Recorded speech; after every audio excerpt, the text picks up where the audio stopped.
Palestinians were killed and others were injured on Wednesday night during an Israeli drone strike against the eastern neighborhood in Yenin City. In Venezuela, a representative of the Great Patriotic Pole made contributions to the organic line defense of the Guyana Essequibo.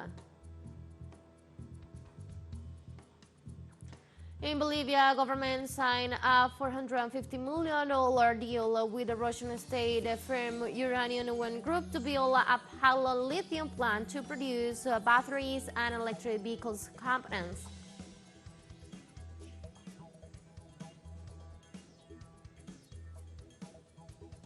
Hello, welcome to From the South. I'm Ana Marrero from the teleSUR headquarters in Caracas, Venezuela.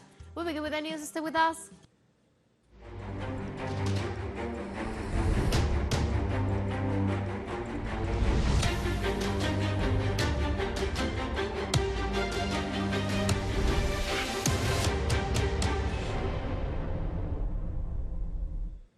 Three Palestinians were killed and others were injured on Wednesday night during an Israeli drone strike targeting the eastern neighborhood in Yenin City as the Israeli army continued its military offensive against the city and its camps since dawn on Tuesday.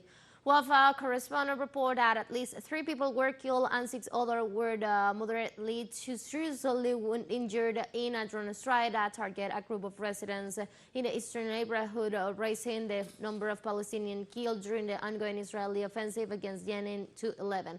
So far, the Palestinian Health Ministry said on Wednesday that 18,682 Palestinians were killed and more than 50,000 wounded since the start of the Israeli aggressions against the Gaza Strip and the West Bank.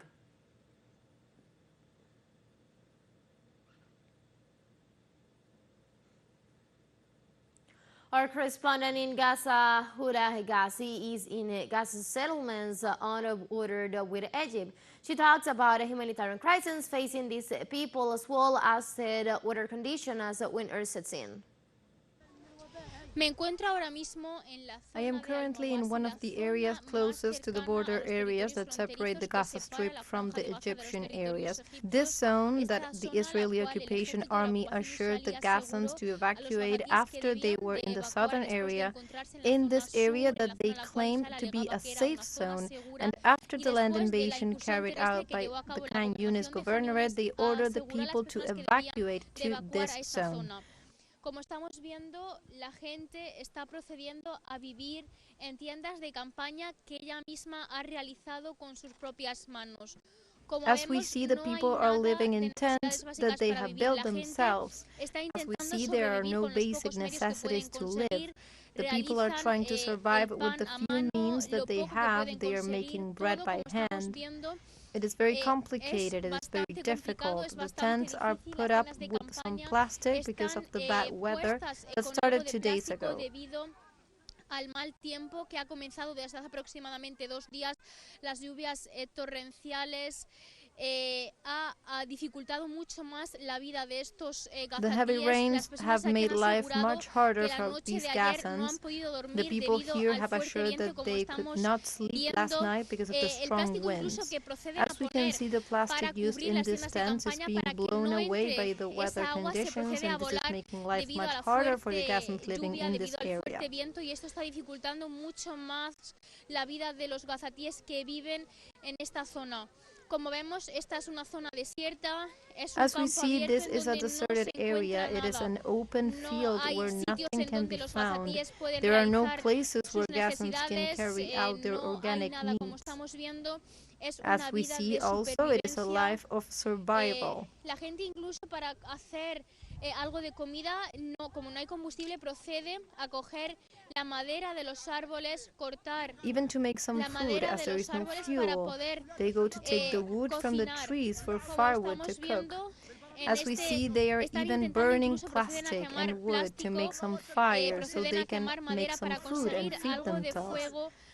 Now we proceed to talk to this woman so that she can explain the difficult situation they are living in. Ahora procederemos a hablar con esta mujer para que nos hable de la difícil situación que están viviendo.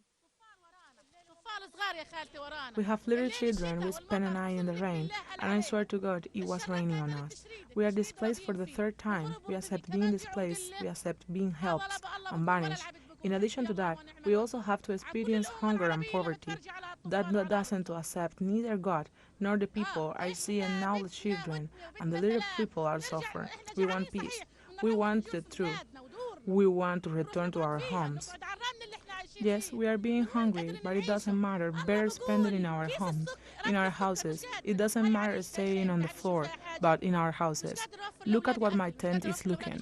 Look, we can even get a kilo of sugar. We want to have to pay 30 drive for 1 kilo of sugar. I have no way to feed my children.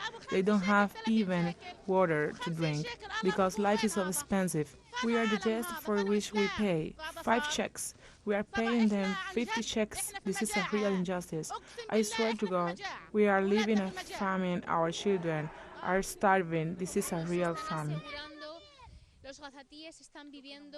They assure us that the Gazans are living in a famine situation. There is no food, there is nothing to sustain them. Even the aid that comes through the Rafah border has assured us that they cannot get it. The Gazans who live in this area do not receive any humanitarian aid. All the humanitarian aid is stored in the warehouses of UNRWA, and it is not distributed in an equal way. Even as we see in the distance, there are many more tents, and in each one there is a story similar to the one we just heard. The situation is becoming more and more difficult. What Israel wants is to agglomerate all these people in one place without giving them any food, without giving them any security. As we see, the situation is getting worse and worse, and especially now with the arrival of winter, the arrival of bad weather with torrential rains and wind. The situation is getting more and more difficult. Cada vez la situación está siendo mucho más difícil. The leaders of the Arab group, through a draft resolution, demand the Israeli government an immediate humanitarian ceasefire in the Gaza Strip. The permanent representative of Palestine to the United Nations welcomed the gesture. All of us united behind this draft resolution, and we succeeded in defeating 2 unfair amendments, and we were able to acquire 153 votes versus 10 votes that voted against the draft resolution. This draft resolution demands an immediate humanitarian ceasefire. Let me repeat, demands. The language of demands, it has the power of implementation. It does not call for or urges, it demands. In this regard, a permanent observer of the state of Palestine to the United Nations on the situation in Gaza, Riyad Mansour, points out that the U.S. forces are still on the Israeli side after the attempt of a permanent truce that did not work. That having pauses for a few days without fighting, then to be renewed, would create an atmosphere and dynamic of a permanent ceasefire. It did not work, which means that the main force, which is the United States of America, was still intact, siding with Israel completely and not being cracked. Now, and even last Friday, and today, it was obvious that this powerful force is beginning to crack, and it is losing support except from a handful of countries that are not that significant.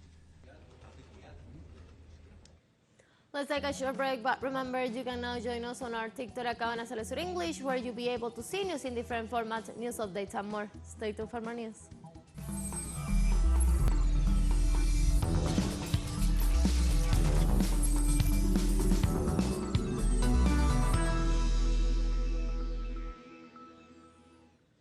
Welcome back to From the South. In Venezuela, representative of the parties that make up the Great Patriotic Pool made contributions to the organized line defense of the Guyana Essequibo. The activity, led by the President of the National Assembly, Jorge Rodriguez, seeks to contribute to 9 lines of actions presented by President Nicolás Maduro as part of the popular decision in defense of the Essequibo of December 3rd. The members of the GPP recognize Parliament for its accompaniments to the process of vindication of the territorial rights of the country. At the same time, they graded the measures taken by the executive to affirm the Venezuelan sovereignty on the territory.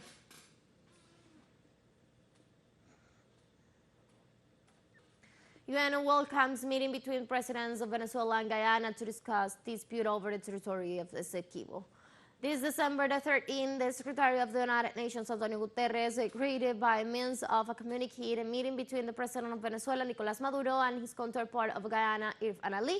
The participation of the United Nations will be as observers, which will take place on Thursday in St. Vincent and the Grenadines. The head of the UN called on both nations to resolve their differences by the peaceful means and ratified his confidence that the meeting would lead to an immediate reduction of tensions.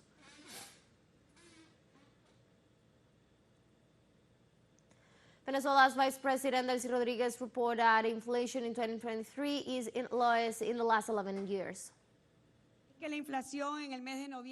Inflation in the month of November, we rate November every year, has been the lowest in the last 11 years, and we hope that in December we can also say that we have this achievement for our country, an aspect that the President Nicolás Maduro has always highlighted in conversations with the productive sectors, has to do with the financing of productive activity, and that this year has increased by 91% but has exactly doubled the figure of financing the figure of national productive development in relation to the year 2022.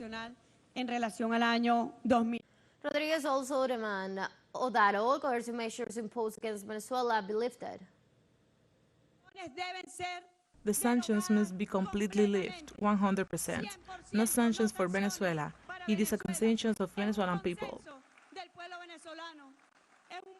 It is a request of Venezuelan people, because it is the sacred right of Venezuela to social happiness, to development, to the future, and to develop, above all, the great potential of our homeland, that there be no threats of external aggression against the Venezuelan people.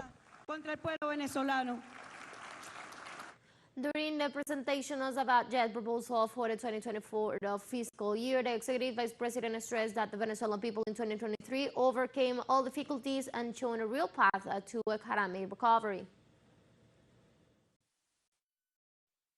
December 13 of 2023, we can say once again that Venezuelan people did not give up, that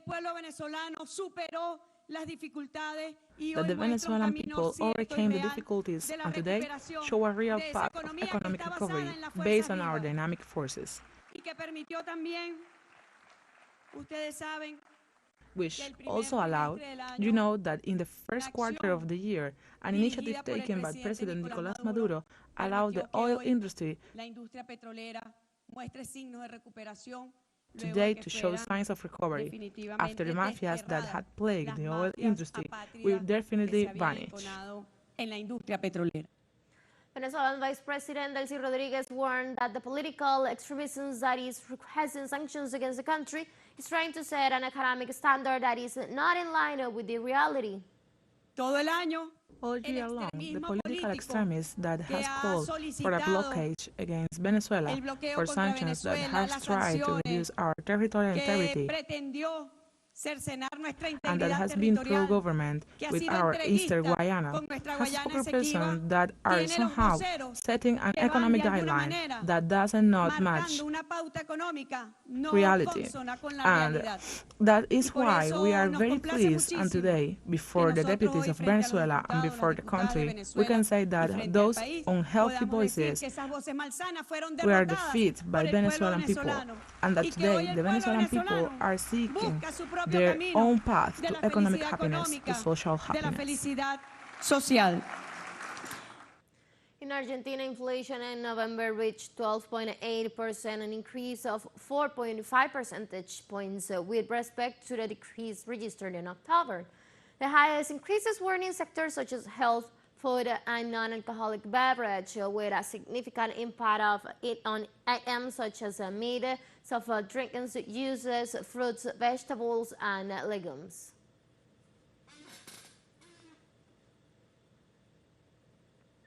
President of Brazil, Luiz Inácio Lula da Silva, calls to address world inequalities during his opening speech at the G20 meeting that gathered blocs such as deputies, finance ministers, and central banks representatives in Brasilia.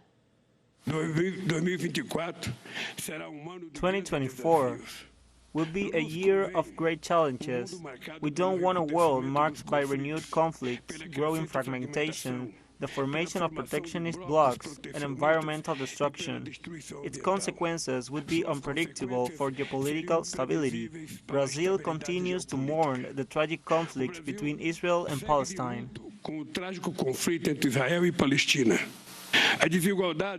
Inequalities are at the root of the problems we face, or contribute to making them worse. We need a new globalization that fights disparities.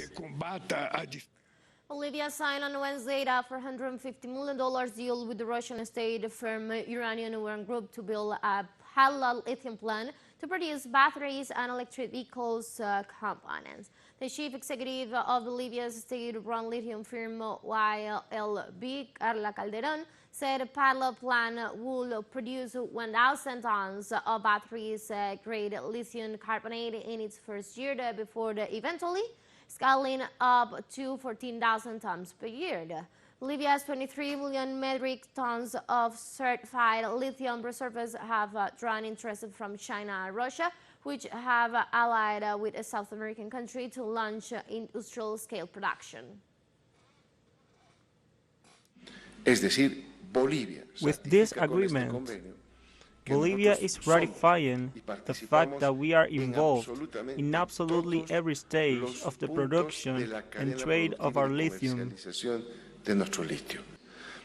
We had to turn to another model of economic development, and for Bolivians, that is lithium.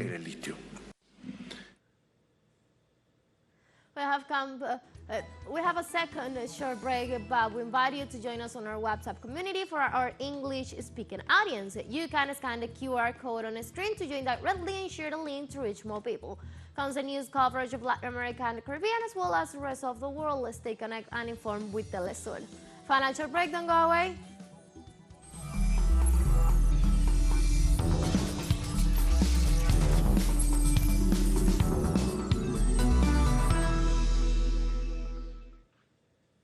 Welcome back. On Wednesday, the Hungarian government announced that it will block a proposal to open talks with Ukraine on European Union membership at the summit of the bloc's leaders. Prime Minister Viktor Orbán added that at a meeting, Ukraine will have unpredictable consequences for the European Union. European leaders will meet in Brussels on the Thursday with the aim of negotiating Kiev membership in this regional bloc.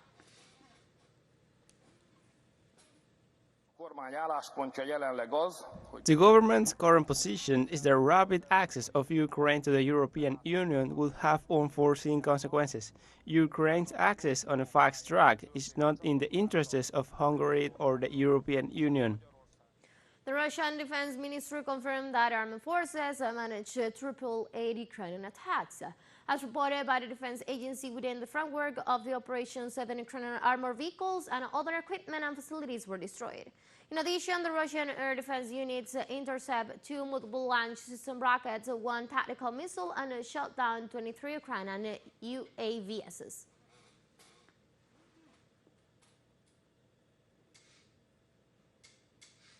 On Wednesday, the Albanian government defended a deal to upset thousands of migrants saved in Italian waters, with a minister saying authorities were not selling land to a foreign country. The agreement signed by the Italian and Albanian lean season. If we're unable to expand access and regularly deliver food assistance to people trapped in conflict hotspots such as Khartoum, the Darfur region in the west, and the south-central Kordofan region. Regular and safe humanitarian access to civilians in areas worst hit by violence has quite frankly been inadequate. WFP has been able to take advantage of momentary lulls in fighting to reach families in Greater Khartoum with food assistance, but we've only managed to reach the capital 1 time in the last 3 months. And only 1 in 5 people who WFP has identified as most urgently in need of food assistance in the Khartoum area, has received food aid since the conflict started. And now we have come to the end of this brief, but before saying goodbye, we want to thank our Caribbean audience, especially the audience of Trinidad and Tobago. We're pleased to share our newscast and contribute to provide alternative news sources to the latest world events. You can find these and many other stories on our website at telesurenglish.net, and also join us on our socials from Facebook, on X, and on Instagram as well. For Telesur English and from the South, I'm Ana Marrero. Thank you for watching.